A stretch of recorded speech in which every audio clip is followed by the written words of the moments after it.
Charlie, I could read you a million things that he's done. He has devoted himself to Arkansas's history. He's documented a tremendous amount of it, and he is an excellent scholar and friend. And it is my pleasure to introduce Dr. Charles Bolton, Professor Emeritus from the University of Arkansas at Little Rock. This gives new meaning to the term hard act to follow. Everybody's out there listening to great music and tapping their feet and enjoying having a really good time, and someone says, okay, stop and let's go listen to that history. I appreciate your coming here. Okay. This Negro man, Austin, escaped from William Watson in 1821. As with most slave owners, Watson wanted to get Austin back, so he gave a pretty detailed description of him. And you can read it up there, but 35 years old, 5'9", slender length. The key thing for me is that Austin lived a considerable time in the old Cherokee Nation, and there he was owned by a man named Rogers. That could well be John Rogers, who was an important chief among the Cherokees. But then, somewhere along the way, somewhere along the way, he was also sold to a man named McMurray near Cadron. And then he escaped to the Cherokees, either in Tennessee or on the Arkansas River. Now that's, for me, an interesting pattern. So let me just say, all sorts of enslaved people escaped. And most of the time, they did it for a night or two and then came back. Sometimes they stayed away longer, in maybe the woods around their plantation.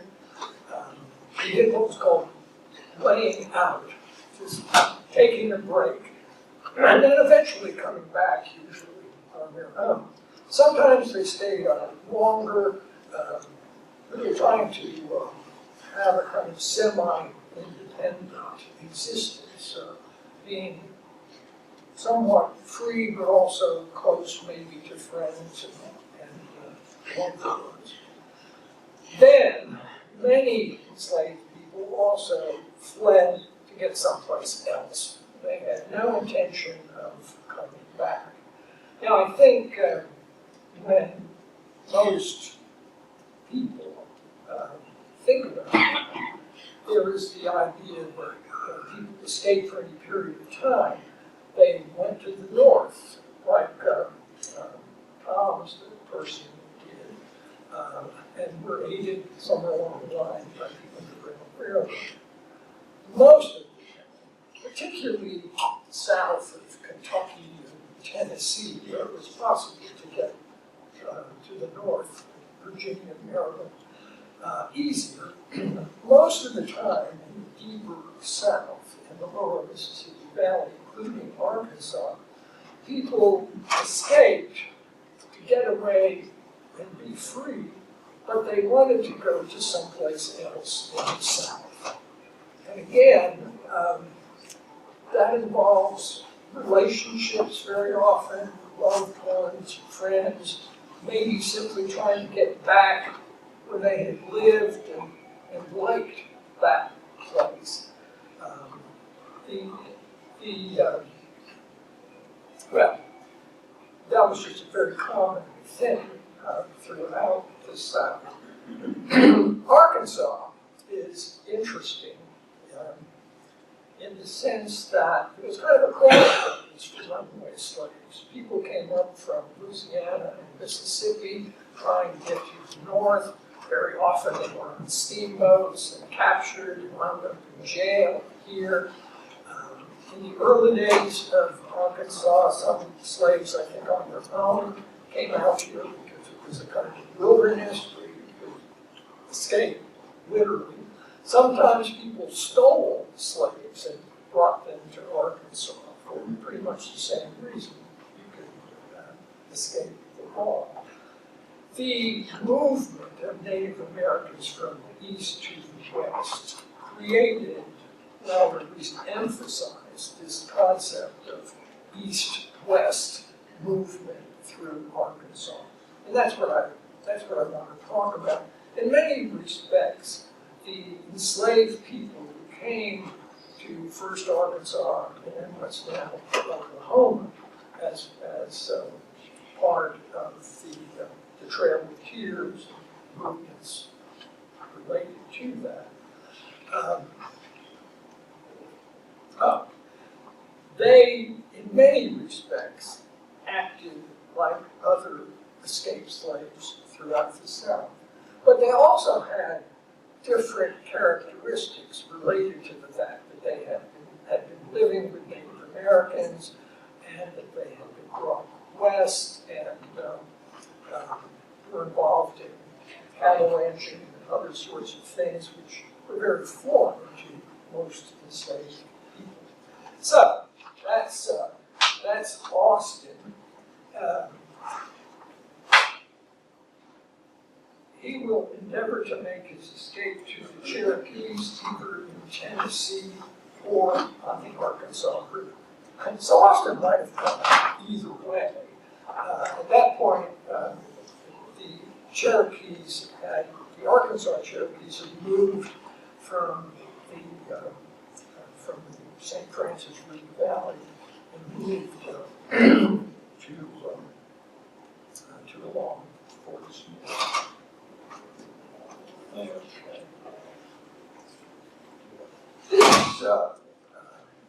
Well, that was in 1821. This is 1833. And now we're getting close to the Trail of Tears. There are going to be a lot more enslaved people coming with Native Americans and sometimes moving back. These two guys, Shadrach and Isham, are allegedly stolen. Whether they were or not, I don't know. A lot of slave owners felt that their slaves had been stolen basically because they couldn't think of any reason why they not to leave. But sometimes enslaved people were stolen, so it's hard to know. This is also sort of, I really can't explain the $300 reward. That's a whole bunch of money. But probably the biggest problem was that this guy, Richard Houghton, living in Madison County, Alabama, figured out that he was going to have to pay a lot if he wanted to get these people back. He may also have been extremely mad at the fact that he thought they were stolen. Isham's description is the kind of thing that you see very often. Obviously, Richard Houghton knew Isham well, as many slave owners did know their slaves. And again, you can see the detail he's going into in order to get him back. So, let's see, look what's going to happen here. Taken by white villain or villains, taken to Indian Nation in the Mississippi, and then probably sold to the Choctaws or others, traded for cattle, and possibly maybe taken to Arkansas with the immigrating Indians. I think lots of times we think of slaves as people who are sort of in one place, and that's what they stayed, you know. With runaway slaves, that's not the case. They moved around a whole lot, and I think actually in the lower Mississippi Valley, that's really quite common because of the internal slave trade. People are coming from the east, and they're bought and sold, and they travel around a whole lot.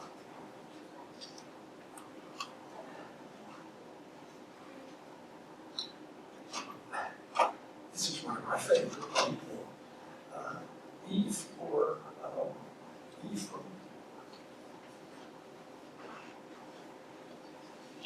Now, talking about being sold a lot, look at this. He's run away from a Choctaw chief, Nitakeja, who's in the Choctaw Nation on the Red River. That's going to be the Indian Territory. He formerly belonged to Stephen Harris Conway. Then he was sold to D.M. Cunningham at Little Rock. And then finally, the guy advertising it, his latest owner is Joseph Doak, who was an important figure out in Indian Territory. The description of Eve is pretty interesting. He's fond of drinking and gambling, has a strong propensity to be roguish, and is a pretty shrewd fellow. The shrewd fellow is interesting. Throughout the antebellum period, as I'm sure you're aware, if Southerners tended to describe their enslaved people as dull-witted and all sorts of negative types of descriptions. But when they want to get the slave back, again, you have to warn people he's very shrewd. There was something like that in the last end that I forgot to mention. But in any case, that's really common. Roguish is a really interesting term that you see a lot. The term rogue actually comes from, I think, 17th century England. A rogue is a sort of lower class person, not to be trusted, maybe a criminal, maybe even some sort of a rebel. White people in the South often talked about their enslaved people as being rogues, which basically meant from the slave owner's perspective, they were troublesome. Maybe they stole stuff. Oftentimes, they would be the people who would flee for a few days or whatever. From the slave perspective, being a rogue was a positive thing. I mean, it was like an honorable thing to be, because these are the guys who are, in fact, resisting slavery. I think but that's what I just said. What else about it? Oh, yeah. Ephraim has been seen, let's see, he's coming from Indian Territory, and then he's coming east, and he has been seen prowling about Little Rock since he ran away. Seen prowling about, but not captured. Well, that had something to do with the nature of slavery in the cities. There was always a population of slaves, so that, and oftentimes free black people as well. So an escaped person could often get aid and comfort, blend in with the population. That was massively done in New Orleans. But even in small cities like Little Rock, it's surprising how often you see references to people being in Little Rock or Memphis gets bigger, but any of these places, and nobody captured them. Well, Eve was captured. He was subsequently apprehended in Pleasant County, but broke custody and made his escape. You know, these guys were not docile at all. I mean, they were, from the white person's perspective, we could call them hardened criminals. From the black person's perspective, they were heroic figures. And here's Harry, who was owned by, spoke of the farm, a Creek chief west of the Mississippi. Harry has, according to this, serious problems. He's deaf, stutters, appears to talk with considerable difficulty. difficulty making signs and a kind of stuttering noise when he tries to speak. But Harry's a pretty capable guy. I mean, he escapes. He takes with him, one rifle, gun, 10 beaver traps, one falling axe, and a canoe. Now, he is called here a runaway. Actually, Harry is a floataway, right?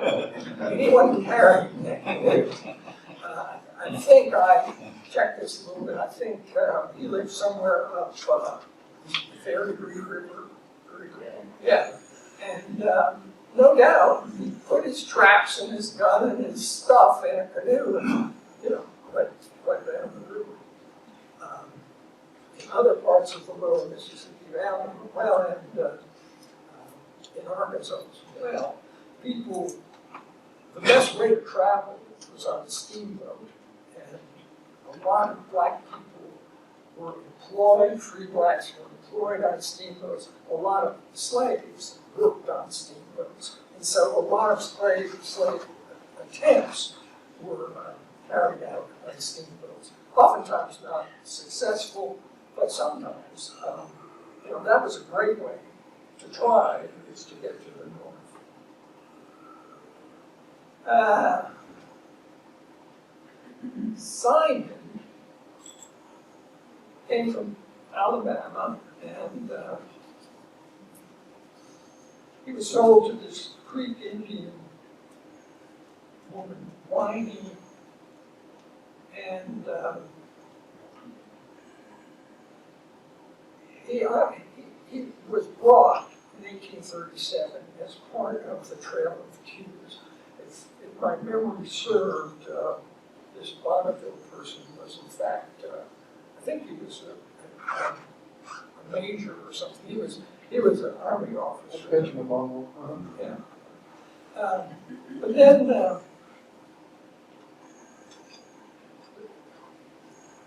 it is supposed he will attempt to make his way back to Alabama or Georgia by the route of the immigrants. And that's an interesting statement, not only for Simon, but for slave escapes in the lower Mississippi Valley, where people were brought by the internal slave trade. I think in, you could say probably in 1850, the vast majority of enslaved people in the lower Mississippi Valley were not born here. They were brought here and sold and whatever. But quite a few times, people escaped to get back to the place they came from. And you could, one thing that people used to say about slaves was they stayed where they were because they had no sense of geography. They hadn't been away from where they were. But if you were brought overland, walking, you got a sense of the country, right? And it made you more capable to go back. I've got a couple more slides here. Yeah, I guess I've got a few minutes. But let me skip Colin and David for a minute. Actually, these other guys are very interesting. This is Billy, Washington, Will, and Hartwell. I hope that, by the way, I haven't been checking, but I hope that the people I've been talking about are actually the ones that have been up there. Anyway, so these four guys fled from the Choctaw Nation, and they took with them 4 head of horses. And these horses are nice horses. You can see Pierre Juzan spends a lot of time describing these horses. And they also took a couple of guns and quantity of clothing and provisions. And he makes it pretty clear whether he thinks they're built sufficient to last them to Lauderdale County, Out of the building? where they will probably go. And that's basically within the old Choctaw territory in southern Mississippi. Let me go back to then I'll stop. These two guys are interesting. They run away from Lionfish in Tuscumbia in the state of Alabama. One of them is a mulatto Negro. By the way, one of the things that is positive if you want to escape is being mixed race, because you can be very white and sometimes pass for white, but even if you're light colored, there are a lot more light colored free blacks. So it's easy to pass as a free person if you're of race. But these two guys, they're seen going down the Tennessee River in a canoe dressed as Indians and passing themselves off as such. These were sort of, entrepreneurial guys. They saw an opportunity. They said, well, all these people are leaving here, and we can just kind of pretend we're with them and go on. Get into the stream as it was passing by your house. So again, people from the east heading west. How far they got, we don't know. And by the way, as you may have noticed, these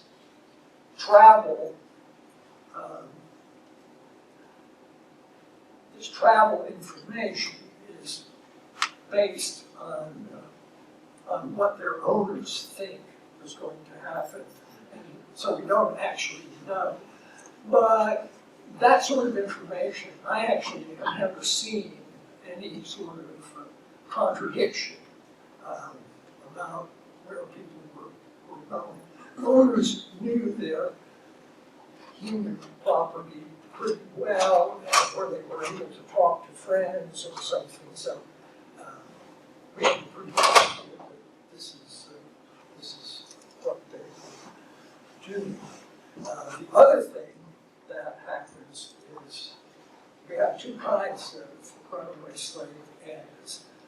One are the ads purchased by owners of slaves looking for them. And that gives us a sense of, a good sense of where they started, and a sense of probably where they're going. Then another set of ads are those that are posted by jailers or sheriffs or, well, it's basically the group. And they have captured people in their jails. Lots of times, for example, there are people in the Chico County Jail in southeast Arkansas, because I think in most cases they're taken off steamboats. Maybe they leave New Orleans, and then somewhere along the line, somebody figures out what's going on, and then when they stop at wherever it was in Chico County, then they just send them to the jail there. So using both of those types of information, we have a pretty good sense about the movement of enslaved people in general